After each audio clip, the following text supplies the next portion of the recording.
I owed the IRS $10,000. The IRS garnished my wages. They put a lien on my house. I'm self-employed and didn't report all my income. They claim I owe a lot more than I do. The IRS is the most powerful collection agency in the world. They do not give up until you pay. I couldn't sleep. We were being audited. I called Tax Solutions Now, and a great big weight was lifted off my shoulders. I called Tax Solutions Now, and they got the IRS off my back. Tax Solutions Now had my wage garnishment lifted in 48 hours. Tax Solutions Now can get you help. Our agents know the rules, can stop the pain, and get you the best deal. Tax Solutions Now saved my business. I qualified for the Fresh Start program. I paid less than I owed. We connect you with a team of former IRS agents and tax professionals who get the IRS off your back. Time is running out. Call Tax Solutions now. Call 800-297-9788. 800-297-9788.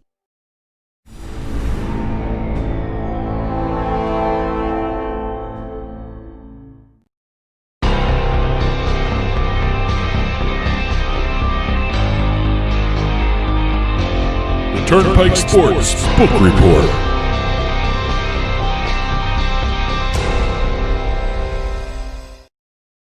The Turnpike Sports Book Report is brought to you by BorgataSports.com. Your favorite casinos now, your favorite sports book available anywhere in New Jersey, BorgataSports.com. Sign up at BorgataSports.com using our promo code PIKE, that's P-I-K-E, and you get a risk-free bet up to $300 and 20 bonus dollars at BorgataCasino.com. Must be 21 years or older and in New Jersey to place a bet. Terms and conditions apply. Gambling problem? Call 1-800-GAMBLER.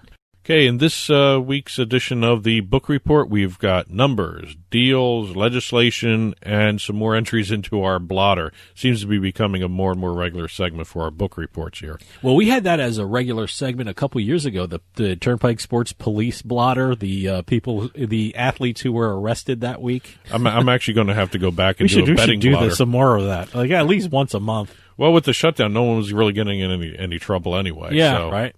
I mean, certain players got in trouble with casinos and everything else, but nothing really was going on because of the shutdown. They were all quiet. But this week, we got a couple records to talk about for the month of November. Indiana and Oregon both have records to talk about. Indiana released their November numbers. They had a record handle for the month of $251.4 million. Revenue of $25.3 million, and they had an approximate hold of 10%. So that, again, 10%. I keep hitting on that one. That's a natural hold. That's There's a natural hold. Legislations that say, Indiana has to have a 10% hold. This is the third straight month of a handle of at least $200 million. And also it's the third consecutive monthly high for taxes. So they have a tax record as well. Oh, wow. $2.4 million for the month of November in terms of taxes. Now, taxes are computed differently than revenue. Revenue is the hold, basically, where it's not only just the taxable revenue, it's also the promos and the free bets that the books give out. Okay. So you have three different things to look at: the handle, hold, and tax. But they have set a tax record, $2.4 million for the month of November. Oregon. Now that's basically run through Scoreboard, which is their app. It's run by the lottery, and also the sports betting tech is Intralot. Okay. And Oregon set a record, huh? Yep. All right. They have a record revenue for November, over $4 million for the month of November, a handle of approximately $25 million. The revenue record, that's up almost 50% month over month. So they have had a really steady increase in the revenue generated by the Scoreboard app. Hold of 16.4%. Okay. Wow. All right. Wow. Good for them. That's an incredible hold number. Year-to-date revenue reported as $17 million for the state of Oregon. Football is the biggest sport bet on in the state, $14.7 million. 59% of the November bets were on football. Soccer came in second with $3.8 million, basketball $2.2, and here we go, table tennis. Hanging around, $1.4 million. Table tennis. They out-earned or out-wagered or out-handled, I guess is the phrasing, mixed martial arts, which brought in only $800,000. That's impressive. I thought the mixed martial arts would do better than table tennis, but hey. They like their table tennis in Oregon. The one thing I've noticed about table tennis versus MMA, there's a lot more table tennis going on. Depending on what markets I guess you have. table tennis is more of a daily kind of sport. It's throughout the week. It's throughout the day, throughout and the night. MMA is usually on a weekend, Well, again, it also depends on what state can offer what. Okay. What sport. Because if you offer a lot more offerings in table tennis, because there are lots of different leagues, Yep. you're going to have a bigger handle. If you only offer like UFC in terms of MMA, that restricts the amount of money coming in on a wager for that sport. I mean, that's the same way with football, basketball, rugby. Rugby seems to be picking up steam, I've noticed, too. A lot more states are allowing rugby betting on their approved sports betting lists. Mm-hmm. So, again, table tennis may just have more events than MMA. I think MMA's got a more rabid fan base than table tennis. Sure. I've never met a rabid table tennis fan. And table tennis is, a lot overseas, which means, if you want to bet on something 10 o'clock in the morning on the East Coast, guess what's playing? It's table tennis or soccer. That's true. Well, I just mentioned that, or, in terms of what events are being offered by what states and everything else. I just went to a little tangent on that. Kind of goes with what Nevada just did. The Gaming Control Board just approved wagering on several new NBA awards. Oh, okay. You weren't allowed to do these before. Sixth Man of the Year, Coach of the Year, Most Improved Player, and Defensive Player of the Year. Those categories you were never able to bet on them in Nevada. I'm very surprised. I would think Nevada would have those options to bet on, but no, I guess they didn't. No, it's kind of interesting to see. But the what weird isn't thing is, offered at Nevada times. still has, you're not allowed to complete your registration for your online sports books on your phone or your tablet or you have to go to a physical sports book to complete your registration for your online registration, which doesn't make sense. But you can bet on these basketball. Well, again, it's a matter of the states running with the situation that the entire country is in with COVID and the shutdowns and the restrictions. A lot of states have shut down their casinos again. Pennsylvania as a whole has started shutting down everything. I believe their entire industry is going to be shut down for a couple of weeks. Mm-hmm. New Jersey may or may not do it. Governor Murphy's been kind of wishy-washy on that topic. Really hasn't said one way or the other. I'm not sure what New Jersey's going to do with their casinos in Atlantic City. So, there have restrictions and for people inside, and you have to do your mask, and they take your temperature when you walk in. But I'm not too sure about what they're going to do with regard to keeping open. Well, what'll be interesting to see in New Jersey, it's not just the casinos, it's the horse racing, too. Yeah. I know the horse racing industry is still going. Mm-hmm. Again, restrictions on the casinos. I know Michigan shut down a whole bunch of casinos. Yeah, in Detroit, right? Yep. Okay. The Indian casinos are still open. The commercial casinos. That's also the other dichotomy you got to learn here in terms of commercial versus the Indian. Native American, I'm sorry.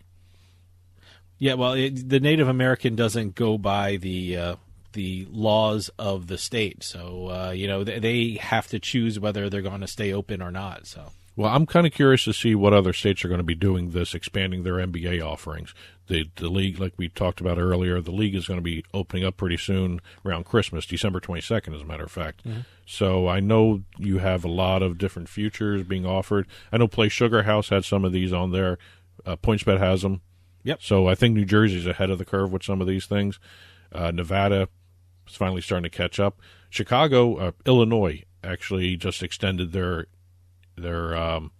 non-in-person requirement. They got you don't have to go in person right now. Okay. Through January. You don't have to go in person to finish registering for your online. You can still account. register online. Okay. Good. Rhode Island got rid of it completely. That's not coming back. Well, good for Rhode Island. Although they are shut down right now. The only thing going is the sports betting stuff. Good. DraftKings has been kind of busy over the last week here, not only in terms of making deals, but also getting involved with helping out a push for sports betting legislation here. The deals, one in Tennessee, one in Connecticut. DraftKings became the official sports betting partner of the Nashville Predators. Great. They're going to be offering basically, they're going to have these special promos, but the normal promo is if you're in Tennessee, you get a deposit bonus of up to $1,000 upon sign up. You're going to see. Now, are they going to have like the signage in the arena? Going to have all normal bells and whistles. Normal bells and whistles. Their pregame and their things like that. You're also going to see a static dasher board and virtual signage visible on TV for all regionally broadcast Predators games. You know all this stuff that they overlay on the broadcast TV, the broadcast editions of everything. Okay, good. They change them every period on the ice. You're going to see some digitally created stuff on the ice for DraftKings during this stuff. Great. They're going to be, let's see, let me get this. They're also going to be digital social media content as well. DraftKings are going to be all over the Predators homepage. They're going to be app integration to the Predators app, social media giveaways. They're also going to have a regular presence in, I actually like the way this nickname they gave them, This Week in Smashville. Okay. Nashville, Smashville. Yeah, all right. That's the Predators newsletter. Oh, okay. So they're going to be everywhere. Wherever you see a Predators thing, you're going to see DraftKings. DraftKings all the time in Nashville. Now, DraftKings also did a deal with the Mashantucket Pequot Tribal Nation in Connecticut for sports betting. Okay. Now, what is Foxwoods? Foxwoods? Okay, because there's another one, Mohegan Sun in Ledyard, Connecticut. Yes. So we're talking about Foxwoods. This is Foxwoods. Now, what this allows them, it's basically the same type of sports betting deal everywhere you see. It's a partnership. It also has a fantasy sports component to it. That's going to launch before the sports betting because sports betting is not legal in Connecticut yet. Okay. Well, I guess they're betting on sports betting being legal in Connecticut, huh? Well, what happened here? How close is Connecticut to actually doing that? Everyone is contemplating 2021 for Connecticut. It makes sense. Now, what happened? A couple things happened that put this into motion as well for sports betting in Connecticut that affected legislation too. Not only this deal, but the tribe, the Mashantucket Pequot tribe. They have a deal with the Native Americans that work with Mohegan Sun, where they were going to try and launch another casino towards the Massachusetts border together. Okay. They dropped those plans. Now, dropping those plans, this deal with DraftKings for sports betting has now spurred on the governor to say, maybe we can get something together, work out the gaming compact the right way, and get it moving in the proper direction here. Now, the one thing everyone is wondering what's going to happen, both tribes have exclusive gaming rights in Connecticut. Okay. They don't know if the governor is going to be willing to give them exclusive sports betting rights. Okay. That should be interesting. Which was important why DraftKings made this deal. All right. Because if they get the exclusive compact for sports betting in Connecticut, they're in great position. If it's a wide open field, it'll be fun to watch exactly how and who comes in and when they come in for that state for sports betting. Well, look, DraftKings is big in New England. I mean, their corporate headquarters is in Boston. I know in New Hampshire they are the only sports book around, right? It's just DraftKings. That's it. That's it. It's an exclusive deal. So I guess hopefully they were trying to do this for Connecticut, and we'll see how that works out. Well, one of the other states, while we're talking legislation, is Ohio. That has now reintroduced a lot of their sports betting legislation. One of the big hurdles, they just passed a bill within the last week or so here where they're moving ahead with sports betting. Mm-hmm. A $100,000 application fee and then a $100,000 license fee every 3 years. That's the main thrust of getting a sports betting license from the state of Ohio right now under this new bill. What was causing the issue was the skins for online sports betting companies per license. When the first bill was introduced way back earlier this year, the skins were at 6. Number of skins were 6 for each casino license. Okay. That's pretty good. As it was going through committee. In New Jersey, it's 3? Right? Well, that was the problem. Yeah. A lot of the committee members didn't like that. Okay. So they shaved it down to 3. Oh, all right. Now they shaved it down to 2 a month or so after that. Still wasn't going. This new version of the bill strips it down to 1 skin per casino. Oh. So you have the casino can have sports betting, their own sports betting online component. They can give it to a online entity. Now, the way this bill is set up, basically all of the skins are gone. Okay. Once this issues, there's 1 skin that's up in the air, but out of the 11 possible sports betting brands that can come in as a mobile brand under this, 10 of them are already as part of a already pre-existing deal. Okay. And what state is this again? This is Ohio. This is Ohio. Okay. They haven't passed it yet. It's moving through. We got it out of committee. It's moving ahead, and they're starting to get a lot of more support for this. These new states doing this legislation for sports betting, there's 17 states and District of Columbia already have sports betting, and they can see how it's going, and they see what these other states did in terms of their legislation. Why is this taking so long? Why are these There's a lot of opponents. haggling? There's a lot of opponents. But it's just, there are cases you can follow in the United States where, there are states breaking records. I'm not quite sure why they're not following what these other states are doing so they can be as successful as these other states. But they're like bickering about these things. It's just a matter ridiculous. of satisfying their constituency, these politicians. And the lobbyists. Yeah. Yeah. But I'm more interested to see what happens in North Carolina. We've got some legislation or some sports betting legislation maneuvering from North Carolina, too. And it really has to do with the gambling compact between the state and the Eastern Band of Cherokee Indians. Okay. The Tribal Council approved an amended compact Thursday, December 3rd. General Assembly passed legislation allowing the tribe to pursue sports betting last year. They're just getting to this compact issue right now. July 2019, they have the legislation. It's been a tough year. Well, kind of a tough year. What's been going on is the governor has been pushing off renegotiating the gambling compact. Okay. Now they're talking about moving ahead with a new compact. Like I said, it was just voted on December 3rd by the tribe. It's got to go into committee now again and be approved by the state. This is going to be interesting to watch because under the new agreement that was just approved, sports betting can occur only on tribal lands, and it can only be for sporting events that take place outside the reservations. Okay. All right. Interesting. Okay. Wagers have to be placed on site at the tribal casinos or the tribal sports books, wherever there may be. So no mobile? No mobile. Okay. Not yet. And they're trying to figure out whether or not there's going to be how they're going to work the online side of everything. Because right now, the way the compact is phrased, it can only be online betting on the reservations. Okay. You can't go outside a reservation in the state of North Carolina and bet on your phone. Okay, well, that's why I said no mobile. So. Well, it's mobile on the reservation. Okay, that's interesting. Yeah. Well, the reservation's bigger than the casino. Well, yeah, of course. But it's really putting the geolocation software to the test, huh? Well, that's what I'm saying. It's going to be interesting to see how North Carolina handles this. Okay.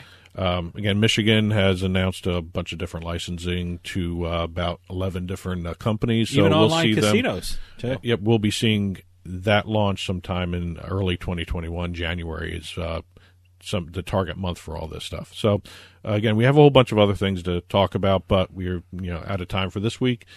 Just head on over to turnpikesportsradio.com, click on the blog button. You'll see the book report put up there. We'll have everything, all the things we just talked about, plus a lot of the other news that we didn't get a chance to hit this week. You'll see that listed there as well. So that's it for our book report this week. And that'll do it for us this week. If you're going out to one of the newly reopened casinos or sports books, please be safe. We'll see you next time on the Turnpike.